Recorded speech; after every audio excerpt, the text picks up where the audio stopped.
Somnifère, le podcast.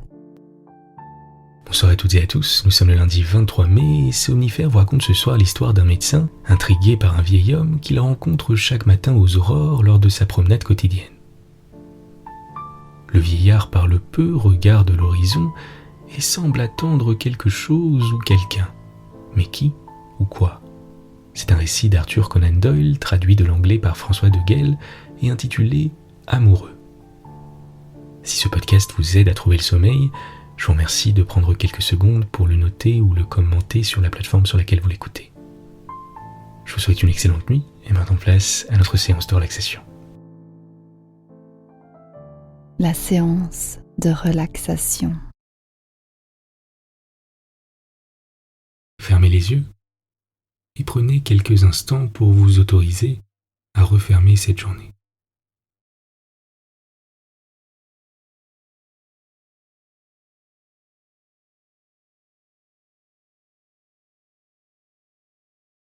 Dans un premier temps, observez simplement vos sensations, vos émotions, ce qui vous passe par la tête, et notez simplement votre état général.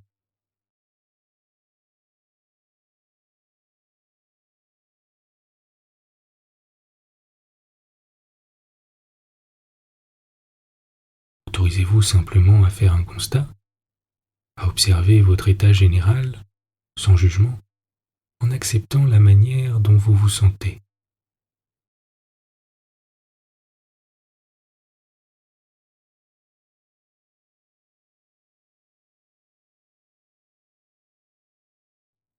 Observez où se situent ces émotions dans votre corps, la manière dont elles s'expriment, et si elles créent des tensions musculaires que vous pourriez relâcher.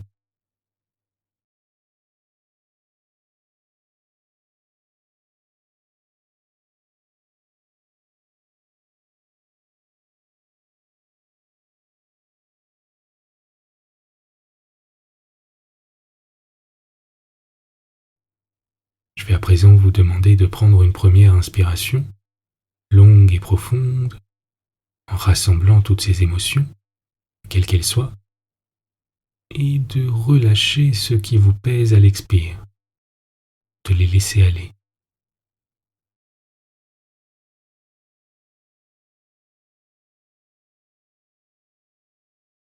À nouveau, une grande inspiration, en rassemblant toutes ces émotions, et on relâche ce qui nous pèse à l'expire.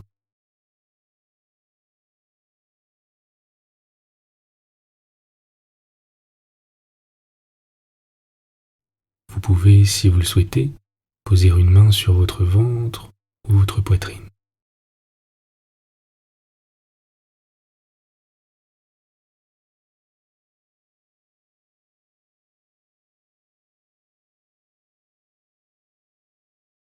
Prenez un petit instant pour détendre tous les petits muscles de votre visage, votre mâchoire, votre langue,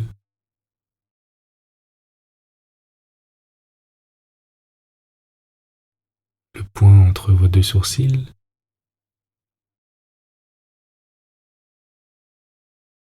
et votre front.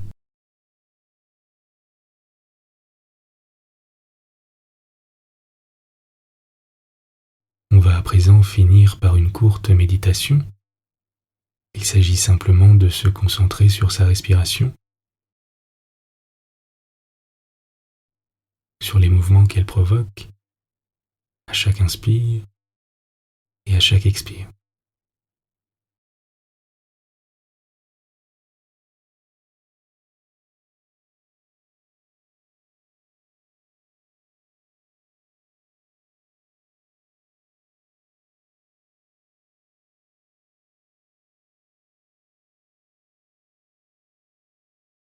Sans avoir aucune attente, en étant tout simplement présent, attentif à son corps,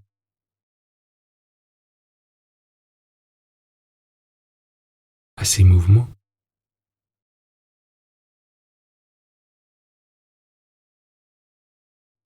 à sa température,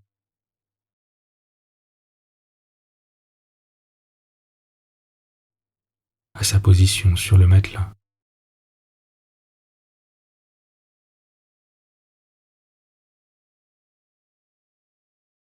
À l'air que l'on inspire et que l'on expire.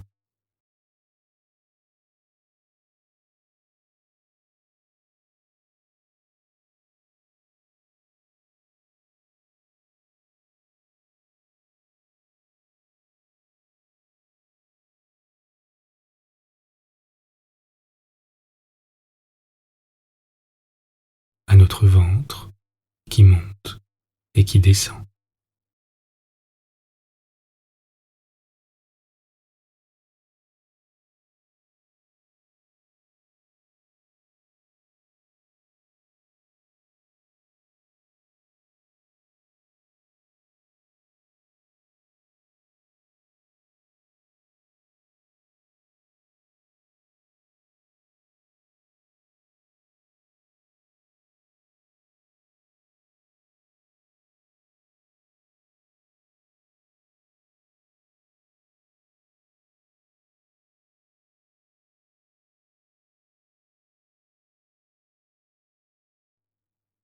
Vous êtes calme et détendu.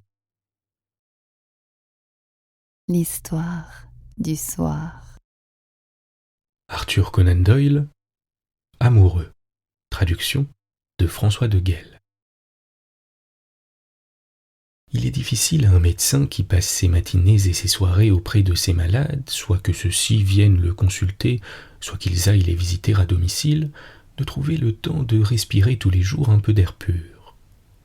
S'il veut y arriver, il faut qu'il se lève de très bon matin et qu'il se promène dans les rues à l'heure où les magasins sont fermés, où le jour commence à poindre, donnant aux objets et aux rares promeneurs des formes aussi vagues que des silhouettes dans le brouillard.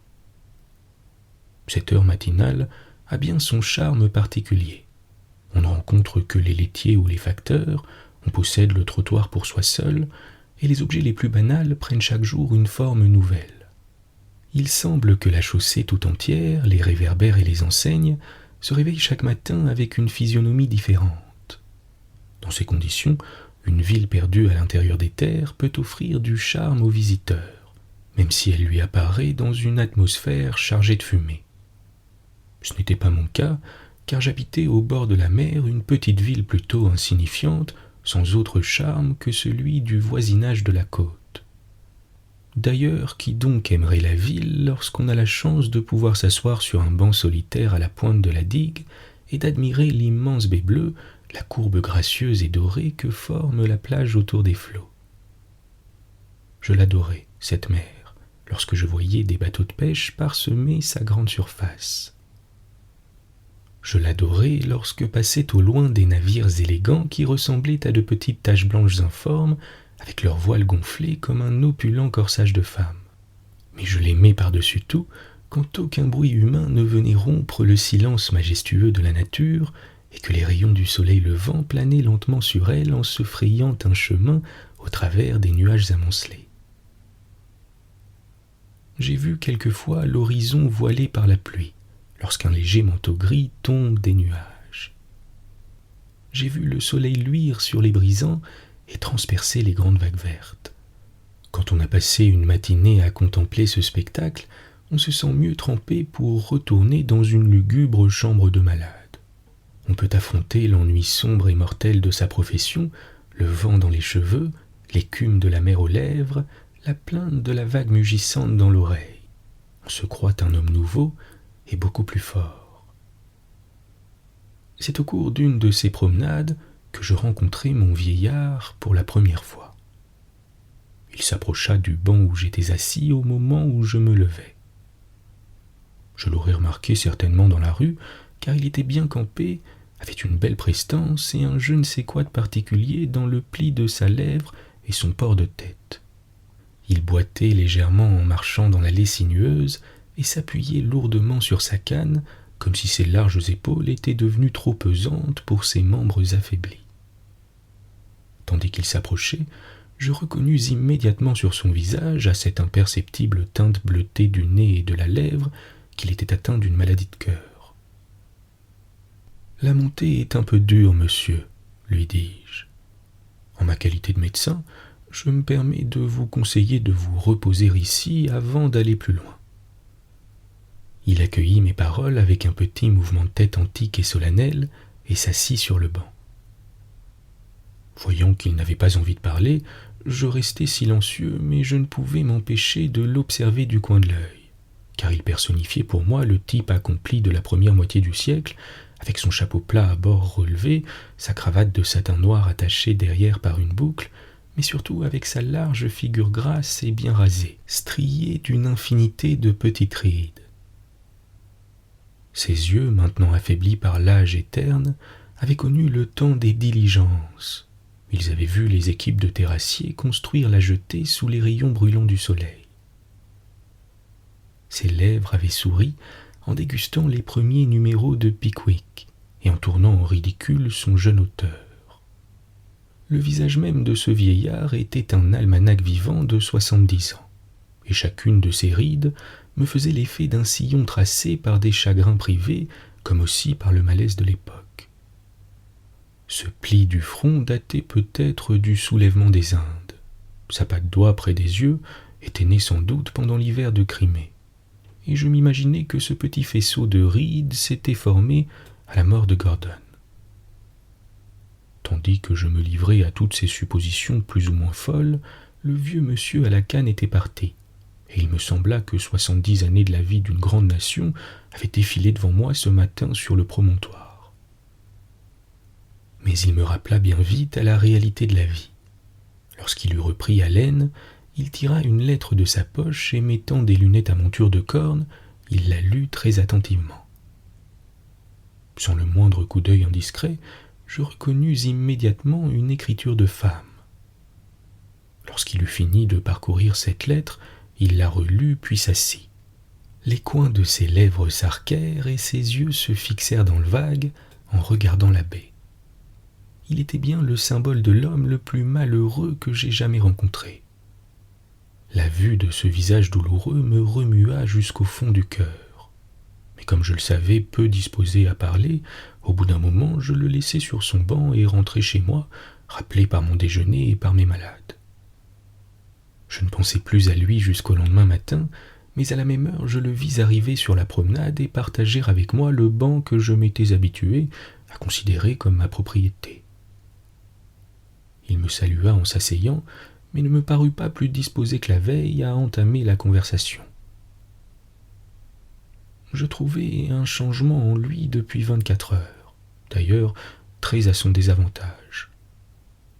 Son visage me sembla de plus en plus ridé, fatigué, et la sinistre teinte bleue qui encadrait son nez me parut plus prononcée pendant qu'il montait la côte. Les traits nets de ses joues et de son menton se perdaient dans une barbe naissante qu'il n'avait pas rasée depuis 24 heures. Sa tête large et imposante n'avait plus ce port majestueux qui m'avait frappé au début. Il tenait à la main une lettre, était-ce la même ou une autre, mais toujours d'une écriture de femme. Il paraissait triste et soupirait en la regardant. Son front accusait des plis très marqués, et les coins de ses lèvres s'étaient retroussés comme ceux d'un enfant qui va pleurer. J'évitai de le déranger, mais je me demandais très intrigué quelle pouvait être la cause d'un tel changement en si peu de temps. Cette étude psychologique m'intéressait si vivement que le lendemain matin je guettai mon vieillard. Je le vis à la même heure monter la côte, mais très lentement, le dos voûté et la tête basse. Je fus horrifié à la vue du nouveau changement qui s'était produit. « Je crains que l'air de cette montagne ne vous soit contraire, me risquai-je à lui dire. Il n'accusa pas le coup directement. Il parut ne pas m'entendre. Il me sembla pourtant qu'il essayait de marmotter une réponse plus ou moins circonstanciée. Mais je ne perçus qu'un vague murmure qui s'éteignit dans le silence. Courbé, faible et vieux, il paraissait avoir au moins 10 ans de plus que le jour de notre première rencontre. Mon cœur se serra en voyant le beau vieillard décliner ainsi sous mes yeux. Il tenait encore cette fameuse lettre qu'il dépliait en tremblant. Qui pouvait bien être cette femme dont l'écriture l'émotionnait si fortement? Une fille peut-être, une petite fille, la seule consolation de ses vieux jours. À moins que... Mais je me reprochais ce jugement téméraire, me disant que bien légèrement, j'édifiais un roman problématique autour d'un vieillard non rasé et de sa correspondance. Cependant, cette idée me trotta dans la tête toute la journée, et j'éprouvais un certain plaisir mêlé de curiosité à me représenter ces mains tremblantes, osseuses et teintées de bleu, qui dépliaient le fameux papier si troublant. J'espérais à peine le revoir, car je m'imaginais que le lendemain, il pourrait à peine sortir de sa chambre et serait sans doute cloué dans son lit. Aussi, grande fut ma surprise lorsqu'en gagnant mon banc, j'aperçus mon vieillard qui m'avait devancé. En m'approchant, j'eus peine à reconnaître en lui l'homme de la veille. Il portait bien le même chapeau à bords retroussés, la même canne, les mêmes jumelles encadrées de cornes, mais je ne retrouvais plus sa figure pitoyable, ravagée et non rasée. Il était fraîchement rasé, sa bouche avait une expression ferme, ses yeux brillaient et sa tête droite sur ses larges épaules lui donnait la silhouette d'un aigle sur son rocher. Son dos me parut aussi carré et droit que celui d'un grenadier, et je lui vis faire sauter le gravier du bout de sa canne avec une exubérante désinvolture. Un bouton d'or s'épanouissait à la boutonnière de son pardessus bien brossé, et un élégant petit mouchoir de soie rouge sortait de la poche de son gilet. On l'aurait pris pour le fils aîné du vieillard Descatis qui était assis là la veille. « Bonjour, monsieur, me cria-t-il en agitant gaiement sa canne. « Bonjour, répondis-je, comme la baie est belle ce matin. »« Oui, monsieur, mais vous auriez dû la voir juste avant le lever du soleil. »« Comment? Vous êtes ici depuis cette heure-là ?»« Oui, on pouvait à peine distinguer son chemin quand je suis sorti. »« Vous me paraissez bien matinal, monsieur. »« Cela dépend des circonstances. » Il cligna de l'œil en me regardant comme pour me demander si j'étais digne d'entendre une confidence. « La vérité est que ma femme revient aujourd'hui. » Je ne pus certainement pas dissimuler ma stupéfaction. Mes yeux durent lui inspirer confiance, car il s'approcha tout près de moi et commença à me parler à voix basse, confidentiellement, comme s'il voulait empêcher les mouettes d'entendre le grave sujet de notre conversation. « Êtes-vous marié, monsieur ?» me demanda-t-il. « Non. »« Ah. Alors il vous est difficile de me comprendre. Ma femme et moi sommes mariés depuis près de 50 ans, et nous n'avons jamais été séparés, même un jour, jusqu'à maintenant. » « La séparation a été longue ?» demandai-je. « Oui, monsieur. Voilà le 4e jour aujourd'hui. Elle a dû partir en Écosse pour une affaire importante, et les médecins ne m'ont pas permis de l'accompagner. Enfin, Dieu merci, c'est fini, elle sera ici dans un instant. »« Ici ? » ?»« Oui, ici. Ce promontoire et ce banc sont de vieux amis à nous, des amis de 30 ans. Les gens chez qui nous habitons ne sont pas, à vrai dire, très sympathiques, et nous n'avons pas grande intimité avec eux. C'est pour cela que nous préférons nous rencontrer ici. J'ignorais l'heure exacte du train qui devait l'amener. Je voulais être là pour la recevoir si elle avait pris le 1er du matin. »« Dans ce cas, dis-je en me levant. »« Non, monsieur, non, insista-t-il. Je vous supplie de rester, si cette causerie intime ne vous ennuie pas. Au contraire, elle m'intéresse vivement. J'ai vécu si replié sur moi-même depuis quelques jours. Quel cauchemar je viens de traverser. Vous devez trouver bien étrange qu'un vieux bonhomme comme moi soit aussi tendre de cœur. »« Mais c'est charmant, répondis-je. »« Votre compliment ne me vise pas, monsieur. Tous les hommes de la terre en seraient au même point si comme moi ils avaient eu la bonne fortune d'épouser une femme comme la mienne.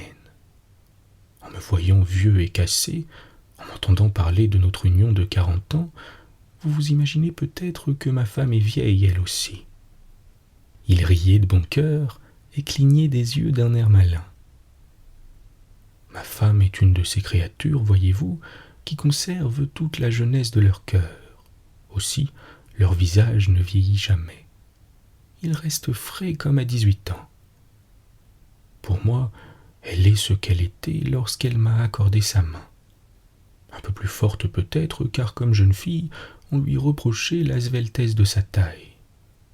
Sa situation de fortune était plus brillante que la mienne. Son père m'avait pris chez lui à titre d'employé. Notre mariage a été une vraie idylle. J'ai réussi à conquérir son cœur, mais chose curieuse, je me demande comment j'ai pu y parvenir. Je crois rêver en pensant que cette délicieuse et douce jeune fille a marché côte à côte avec moi toute la vie et que j'ai été capable de... Il s'arrêta net et je le regardai étonné. Il tremblait de tous ses membres, ses mains se crispèrent sur le banc et ses pieds se mirent à piétiner nerveusement le gravier. Je compris ce qui se passait. Il essaya de se lever, mais dans son état d'agitation, il ne le put pas. Je fis le geste de lui tendre la main, mais un scrupule de politesse m'arrêta et je détournai la tête du côté de la mer. Un instant après, il était debout et descendait la côte à une vive allure. Une femme venait à nous. Elle était déjà bien près lorsque je l'aperçus à 30 mètres environ. Je ne sais si je dois me fier à la description qu'il m'en avait faite ou s'il gardait d'elle empreinte dans son cerveau une image très idéalisée. La personne que j'avais sous les yeux était grande, j'en conviens, mais épaisse, déformée, avec une figure épanouie et rouge à l'excès. Elle portait une jupe ridiculement courte. Le ruban vert de son chapeau me fit loucher, comme aussi sa blouse trop ample et d'un goût douteux. Me trouvais-je donc en face de la jolie jeune femme annoncée? Mon cœur fut péniblement impressionné en pensant qu'une femme pareille était bien indigne de son amour. Elle suivait l'allée de son pas ferme pendant qu'il titubait en allant à sa rencontre. Puis quand ils furent près l'un de l'autre, je remarquai en regardant discrètement du coin de l'œil qu'il lui tendait les 2 bras. Elle, intimidée par des effusions en public, se contenta de prendre sa main et de la serrer. En voyant l'expression de sa figure, je me tranquillisai sur le sort de mon vieux monsieur. Dieu veuille qu'un jour, lorsque cette main qui écrit sera tremblante, que mon dos se courbera vers le sol, les yeux d'une femme m'accordent un regard aussi tendre que celui surpris par moi tout à l'heure. Bonne nuit. Bonne nuit.